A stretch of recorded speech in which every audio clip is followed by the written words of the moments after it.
O vídeo a seguir é um trecho do último programa Bate-Papo sobre Vasco. Para assistir ao programa completo, clique no card acima ou no card que aparecerá no final desse vídeo. Ó, o Felipe Borges está voltando aqui naquele assunto lá da gente tava falando dos jogadores saindo. Ele falou, ainda um pouco mais atrás, Luan, Ricardo Graça, Andrei, Douglas Luiz, Paulinho. Seria um time bom se o Vasco tivesse segurado. Sei que é difícil para o time, mas o que vocês pensam? Seria um time razoável? Pô, se a gente conseguisse segurar só o Douglas e o Paulinho, porra, que isso?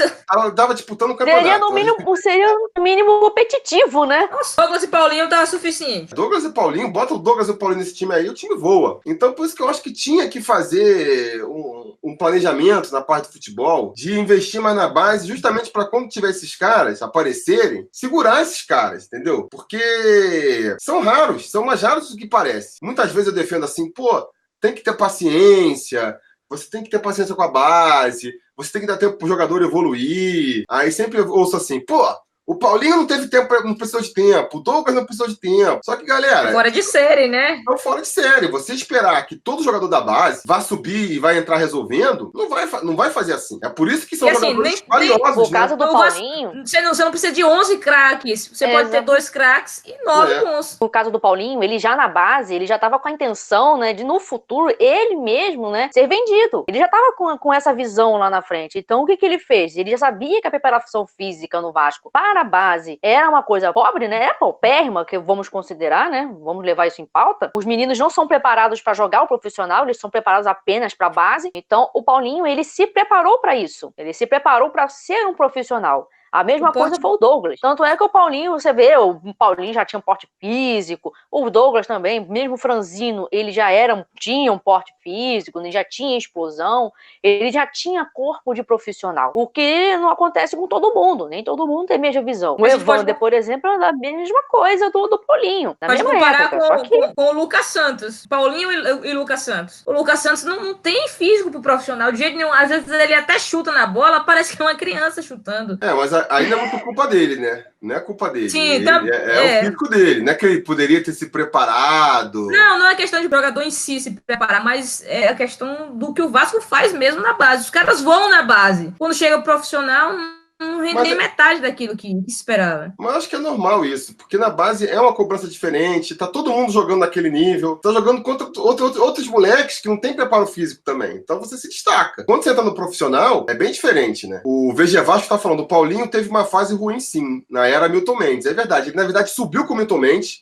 fez umas 2, 3 partidas muito boas e depois teve uma queda de rendimento. E aí a galera já começou, pô, esse Paulinho falava pra caramba, nem acho que é tudo isso. Já começaram a cornetar ele aí. Aí quando começou em 2018, que ele começou a resolver de novo, aí esqueceram. Mas eu lembro que teve uma época que o Vasco tomou 3-0 do Bahia. Até fui nesse jogo. E o Paulinho jogou meio que jogou mal. O pessoal já tava enchendo a paciência dele já naquela época. Esse jogo ele não jogou mal. Ele foi desastroso nesse jogo. Assim, foi quando o Milton Mendes caiu. Eu também falei, meu Deus do céu, saí da minha casa pra assistir esse jogo, gente. Mas eu acho assim...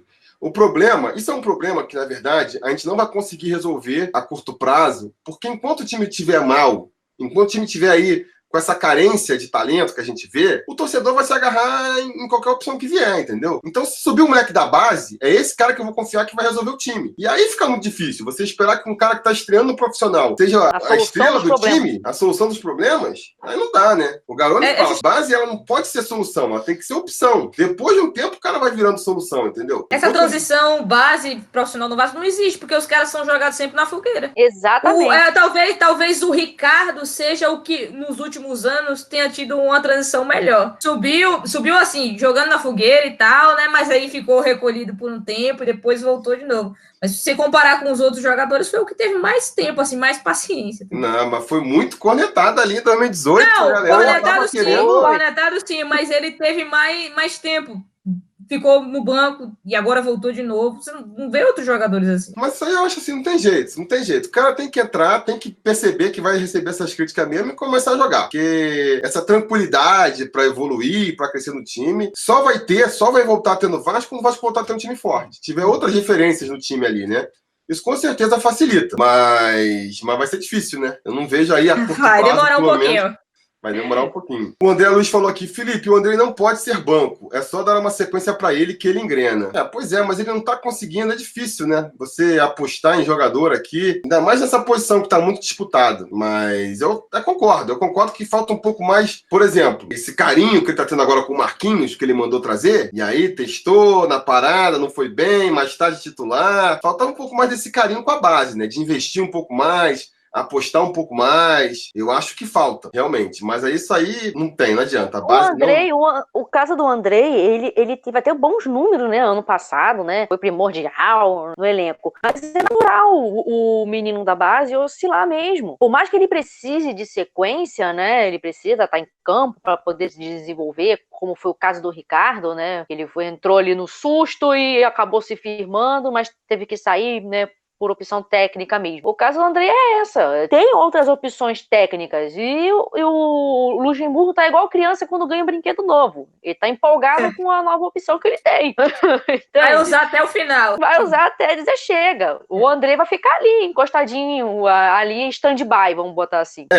Acho que um dos problemas pela qual a nossa base acaba não sendo desenvolvendo tanto, é justamente isso. Não existe realmente essa aposta, assim, vou dar um tempo, sabe? O próprio Ricardo é um bom exemplo. Ficou encostado, acabou, surgiu a possibilidade dele jogar ali, mas ele só foi começar a jogar realmente bem, se destacar, depois de uns 2, 3 jogos como titular. E isso aconteceu porque deu a sorte do Castan machucar, os outros estarem embaixo, entendeu? Ele meio que ser a última opção. É difícil de acontecer essa situação, entendeu? Do jogador não ter mais nenhuma opção e o cara consegue ter ali uma sequência de 2, 3 jogos, 4 jogos para se provar. Normalmente o garoto entra num jogo e aí depois é esquecido, né? O próprio Thales entrou contra o Botafogo, depois ficou um tempão afastado, ele teve uma nova chance agora, aí de repente entra o Lucas. Você não entende muito qual que é o critério ali, porque, pô, de repente muda para outro. Entrou contra o Botafogo, aí quando foi no jogo contra o Ceará, acho que o Vanderlei botou o Jairinho. Pois é, aí, pô, entendeu? Isso que eu tô falando. Aí depois que deu umas 2, 3 chances pro Jairinho,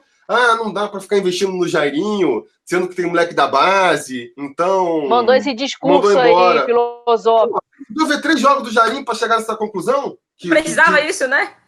Já tinha que ter dado no começo. Ele já tava lá no Bangu. Se tivesse visto isso lá no Bangu, não tivesse trazido ele. Não, dá pra ver no treino, pô. O cara com certeza não tava destruindo no treino. Se não tá destruindo no treino, porra, bota o moleque da base então, vou botar, sabe? Aí não, jogou, deu 3, 4 chances, aí depois falou, tá bom, não vai ter espaço. É complicado. Realmente, assim, nisso que eu falo várias vezes, cara, se não tiver uma mudança de mentalidade, de como a gente vai encarar o futebol, a gente nunca vai conseguir parar de patinar. E uma das coisas que tem que mudar é isso, chegar ali, não é querer escalar pelo treinador, mas é falar, cara, olha só, nosso elenco aqui, ele é basicamente composto de molecada da base. É esse elenco aqui enxuto, e fora isso, são da base. Se vira com eles aí, entendeu? Agora não, qualquer jogo ruim, você fala, não, preciso de um atacante. Tá, traz o perna de pau lá da Ferroviária.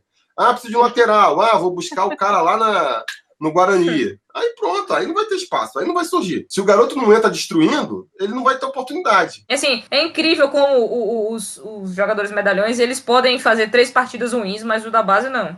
Muito isso. Essa paciência, assim, é fora do normal. Ser mais paciente com o jogador da base do que com o cara que tá aí. Quanto que insistiram com Bruno César? É porque a relação ganha mais, veio pra ser, tudo bem, mas, pô, será que se o moleque da base tivesse assim, a insistência que tiveram com o Bruno César, que tiveram com o Max, o cara joga 1, 2, 3, 4 partidas titular. Aí depois que ele deixa de ser titular, ele vai pro banco, mas entra todo o jogo ainda. Aí vai entrando mais tarde. Tem chance. O cara deixar de virar opção, pô, vai 2, 3 meses. O jogador da base entrou uma vez, foi bem, acabou. Não foi excelente. Você foi bem, mas eu vou querer testar outra opção aqui. Aí é complicado, né? Aí é complicado.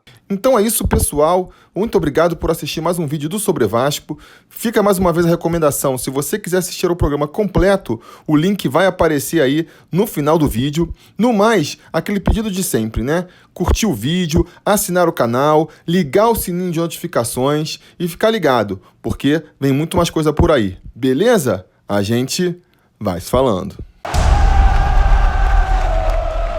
A realização desse vídeo só foi possível graças ao apoio inestimável dos conselheiros do Sobre Vasco. Ajude você também ao Sobre Vasco continuar no ar, se tornando um apoiador em apoia.se/Sobre Vasco ou sendo um membro do canal aqui no YouTube.